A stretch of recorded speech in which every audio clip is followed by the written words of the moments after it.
Hey everyone, it's Juan Deshawn here with Quest Trust Company, one of the IRA specialists. Today we have a specific topic today on the special account that we hold here at Quest, the Coverdell Education Savings Account. I'm going to talk to you guys about how you can use this account to pay for your children's educational expenses completely tax-free while making some investments here and there. So before I talk about how you can use your ESA account for your child, let's get to the basics. The first thing you got to know is you can start this account as early as possible as soon as your child has a social security number and is born. Basically, you have until the age of 18 to continue to contribute and add funds on an annual basis for the benefit of that child. Now, the contribution limit is going to be $2,000, and again, it stops as soon as the child turns the age of 18. You can continue to use and invest that account up until the age of 30. Now, the cool thing about the account is as you're contributing and as you're investing, those earnings and the money you make after you've contributed can come out of the account completely tax-free as long as it's used for, specifically, qualified educational expenses. Now, the interesting thing is anyone can contribute to that ESA account. We have two people. We have a depositor and we have a guardian. Now, usually the guardian and the depositor are the same person. It's going to be the parent. However, in special circumstances, you may have an aunt or an uncle or a grandparent that wants to deposit funds into the ESA account. So anyone can deposit.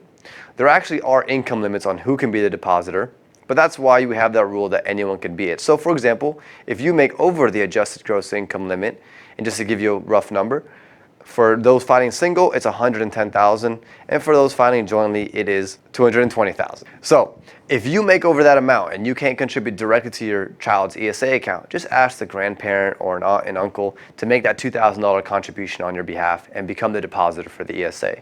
You as a guardian can continue to control it up until the child's age of 18. So after you've contributed and invested the account a little bit, you have some earnings in there, you want to take some funds out, what can I use the ESA for? I cannot go and use the ESA's funds to go out and buy a car or to pay for a night out or to go to dinner, whatever it may be. Again, it has to be for qualified education expenses.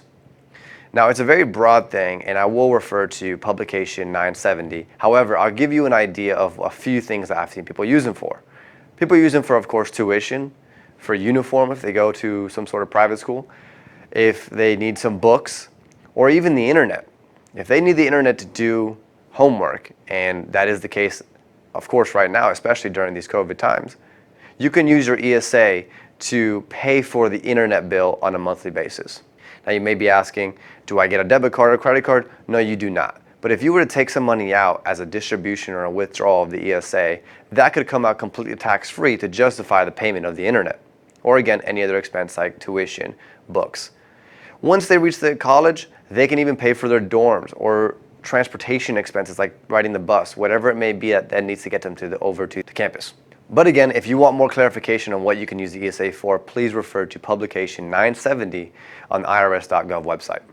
So you may be thinking in the beginning when I touched on $2,000 contributions, how can I use that account? It's such a little amount, and it definitely does require a little bit of creativity. The ESA is fantastic for individuals who are real estate investors by trade, so they can apply the same strategies to the ESA account. One of the most common, or three of the most common things that we see for ESAs to be used for are going to be partnerships, wholesale deals, or loans. And we'll touch on each individually. When I mean partnership, I mean the ESA would partner up with some other individual, whether that be through a joint venture contract or whether that be just simply partnering up on an LLC type deal with yourself or being some other non-disqualified individual like a business partner. If the ESA is going to partner up with that person, it can receive profit in relation to the ratio that it invested. So for example, if the ESA made up, maybe let's say 10% of the investment, it will receive back 10% of the profit. The other way we see it is going to be loans. This is very popular.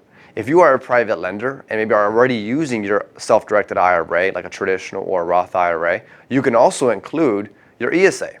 Now, same situation. If my ESA only covers about 5-10% of the loan, well, then it's only going to receive 5 to 10% of the interest payments that I receive on a monthly basis from my borrower.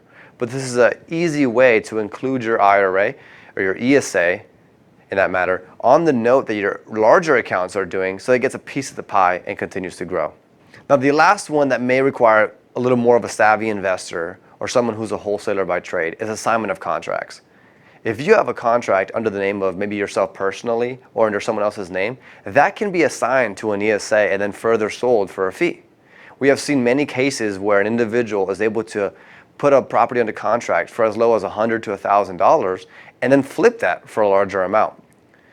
By doing so, you're able to immediately distribute the profits that you make off that deal for any of those education expenses to benefit that child.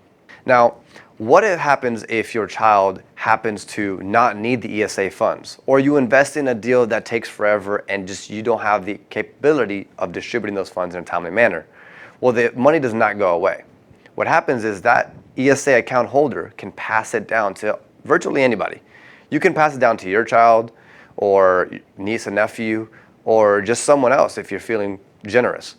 That can be passed down to anybody to continue to accumulate funds and be used for the benefit of that person moving forward. Worst case scenario, if they turn the age of 30 and have no one to pass it down and prefer to take the money out, they may do so. However, this will incur taxes at your ordinary income rate as well as a 10% penalty. So keep in mind and weigh out your options and see what they can do. Most commonly, we definitely see that at age 30, if they have children, they just pass it right down there.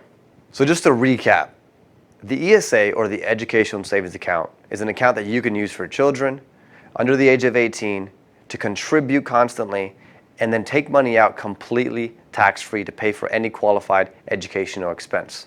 Again, refer back to publication 970, call an IRA specialist at 1-855-FUND-IRAs to talk about how you can get started with an ESA, how you can fund more dollars towards the education of your child, as well as self-directed and use your personal trade like real estate to apply that knowledge and accelerate the growth of your ESA account. If you guys have any questions, please give us a call. My name is Juan Deshawn. Thank you for your time.